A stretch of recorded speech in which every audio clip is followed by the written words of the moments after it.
Assalamualaikum warahmatullahi wabarakatuh. Ketemu lagi di mata kuliah Akuntansi Keuangan Menengah 2. Setelah ujian tengah semester ini akan kita bicarakan terkait dengan depresiasi, impairment maupun deflasi. Nah, ini terkait dengan aset berwujud atau aset tetap dan aset tidak berwujud atau aset tidak tetap nantinya, terkait dengan konsep apa itu depresiasi, impairment maupun deflasi. Nah, di sini terkait dengan konsep depresiasi, di mana proses yang sistematis dan rasional untuk apa? Mengalokasikan terkait kos atau biaya aset tetap selama taksiran, di mana aset itu memiliki masa manfaat. Nah, di sini pembebanannya ya dilakukan atau ditetapkan pada periode di mana menerima manfaat dari aset tetap tersebut digunakan. Kemudian proses depresiasi di sini Anda melihat dulu bagaimana kos atau biaya perolehan atas aset tetap itu sendiri. Kemudian alokasi secara rasional dan sistematis ini bagaimana nantinya akan menentukan terkait dengan nilai residu atau nilai sisa. Nah, untuk penggunaan terkait dengan depresiasi, nah akan memunculkan beban depresiasi nantinya. Jadi pada saat perolehan aset tetap itu diperoleh di tahun perolehan, kemudian dilihat dari sisi secara rasional dan sistematis bagaimana nanti kebijakan perusahaan untuk menentukan atau mengestimasi terkait dengan masa manfaat atas aset itu sendiri, kemudian bagaimana nanti ada nilai sisa, kemudian bagaimana juga untuk kebijakan terkait dengan akumulasi depresiasinya atau metode yang dipakai. Nah, sehingga muncul pembebanan dari depresiasi itu sendiri. Kemudian mengapa itu harus dilakukan atau depresiasi itu dibebankan setiap periode atas manfaat aset itu sendiri? Ada dua alasan di sini. Yang pertama, aset tetap secara langsung maupun tidak langsung itu memberikan kontribusi pada penciptaan pendapatan. Nah, sehingga menekan laba dengan apa? Membandingkan beban dan pendapatan. Ya, beban dari apa? Depresiasi, akumulasi dari aset itu sendiri.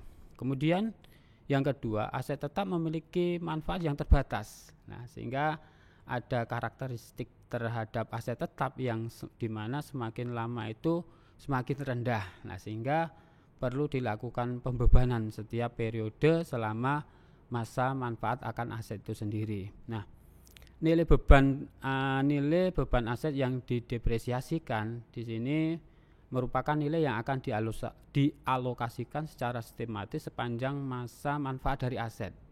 Nah, ini nilai dihitung dengan menggunakan beban perolehan terhadap nilai residu atau nilai sisa akhir periode.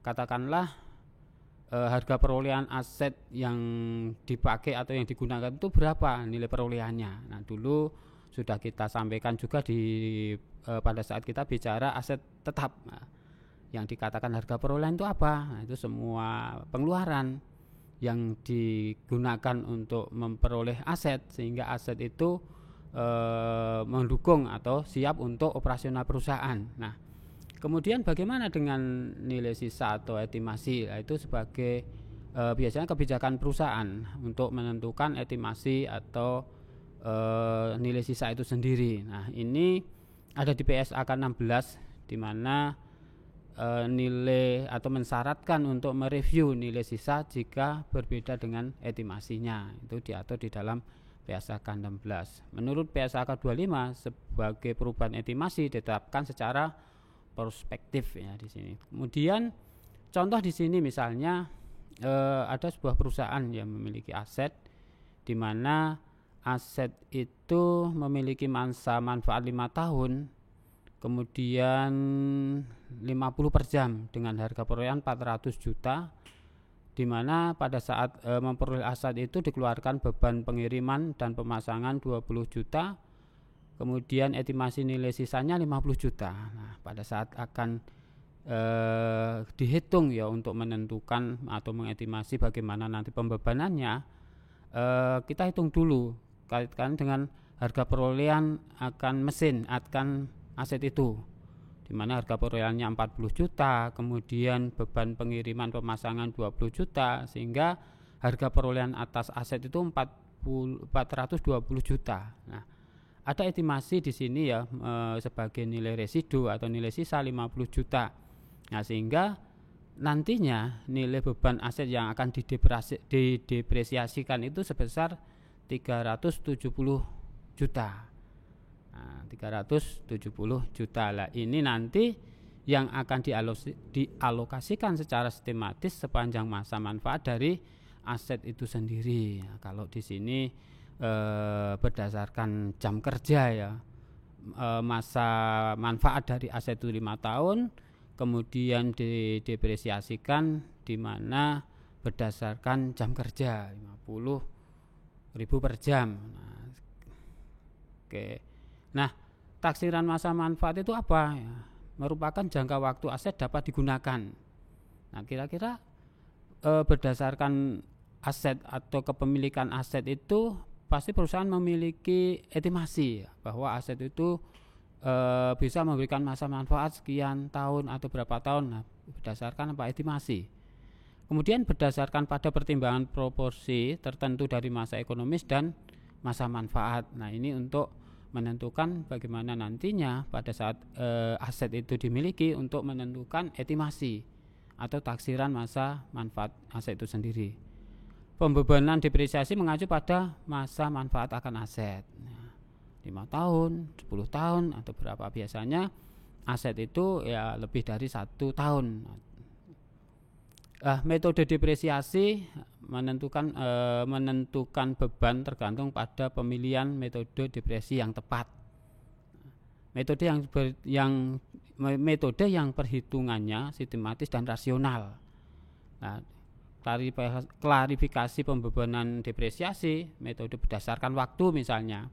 Ada metode garis lurus, metode pembebanan menurun, ada jumlah angka tahun, kemudian saldo menurun berganda, metode berdasarkan kegiatan, ada unit produksi, ada metode unit jasa.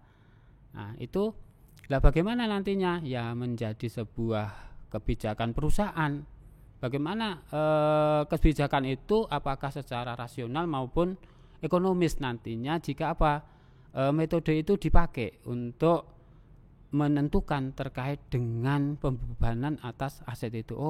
Pakai metode garis lurus, apakah jumlah angka tahun, apakah unit produksi. Nah, itu ada pertimbangan sendiri di mana bahwa pembebanan itu memiliki nilai rasional atau memiliki nilai manfaat secara ekonomis nantinya di periode-periode selama ya estimasi dari umur aset itu sendiri. Nah, metode perhitungan depresiasi di sini untuk menghitung depresiasi secara sistematis dan rasional dengan metode depresiasi. Nah, ada beberapa komponen ya nanti yang bisa dipakai untuk menghitung. Nah, begitu juga ada beberapa rumus ya. Kalau biasanya yang kita hitung ya kita lihat dulu harga perolehannya.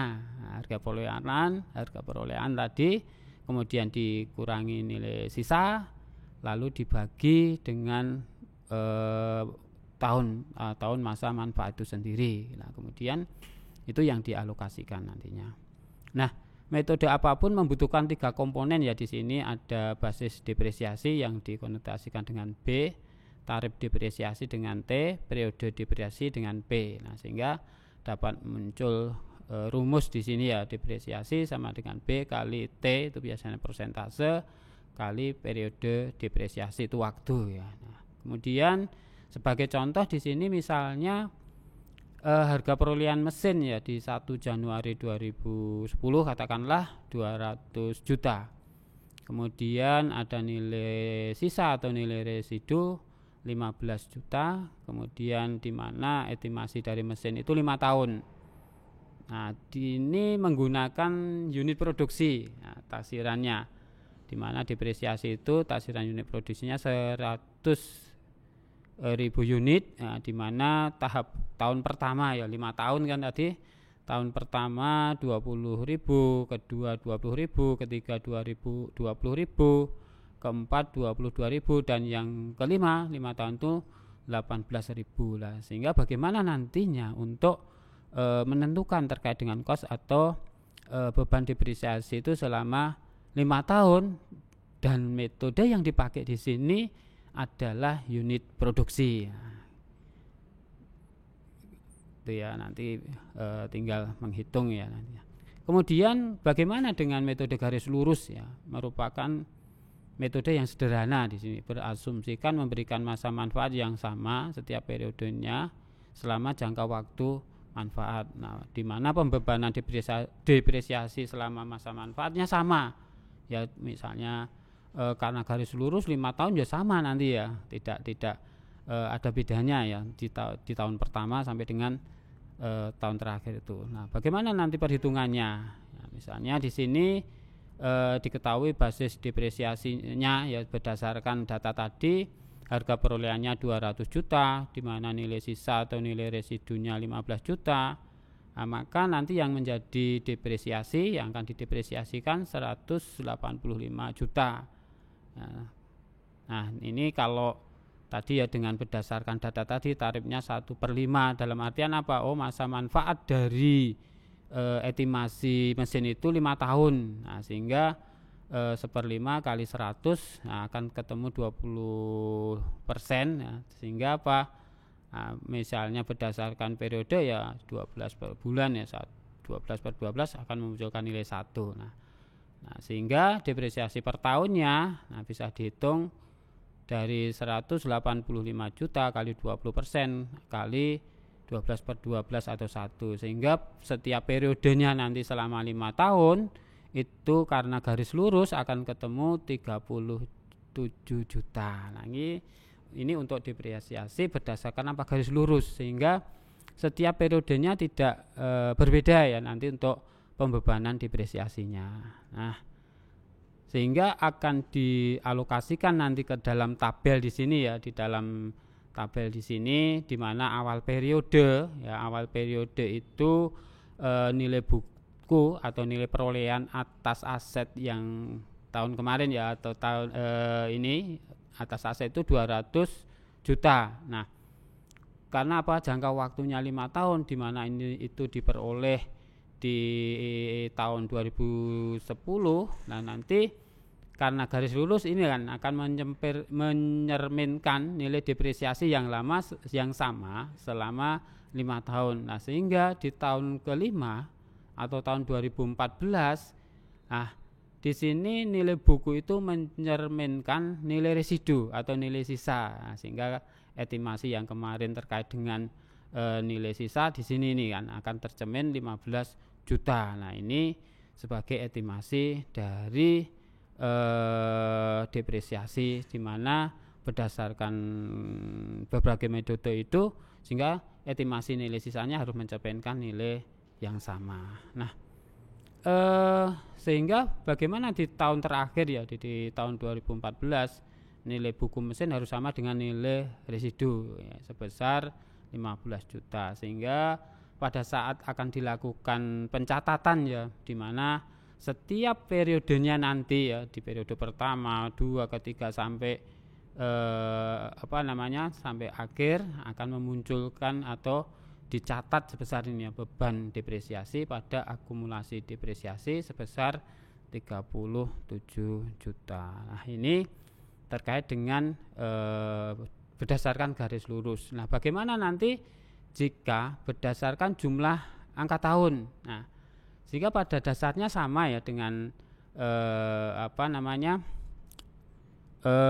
basis depresiasinya ya, jumlah angka tahun ya tinggal menjumlahkan aja. Kalau 5 tahun berdasarkan 5 tahun ya, berdasarkan estimasi bahwa masa manfaat dari mesin itu 5 tahun, sehingga dicari dulu tarif setiap tahunnya, di mana angka tahun dibagi jumlah. Misalnya angka tahun ya, jumlah angka tahun atau N kali N plus 1 dibagi 2. Nah di sini misalnya 5 tahun ya tadi, berarti apa? Jumlah angka tahunnya 15. Nah sehingga tahun pertama bagaimana nantinya? Nah, akan ketemu di ini.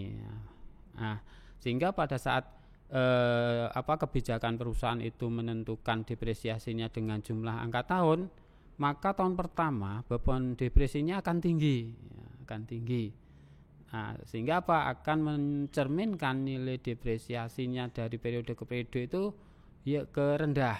Nah, sehingga pada saat akhir masa manfaat atas aset itu akan mencerminkan nilai residu yang sama juga. Ini ya 15 juta. Nah, ini terkait dengan jumlah angka tahun. Begitu juga bagaimana nanti saldo menurun berganda atau saldo menurun. Nah, pada intinya sama ya nanti untuk menentukan beban depresiasi itu sendiri. Nah,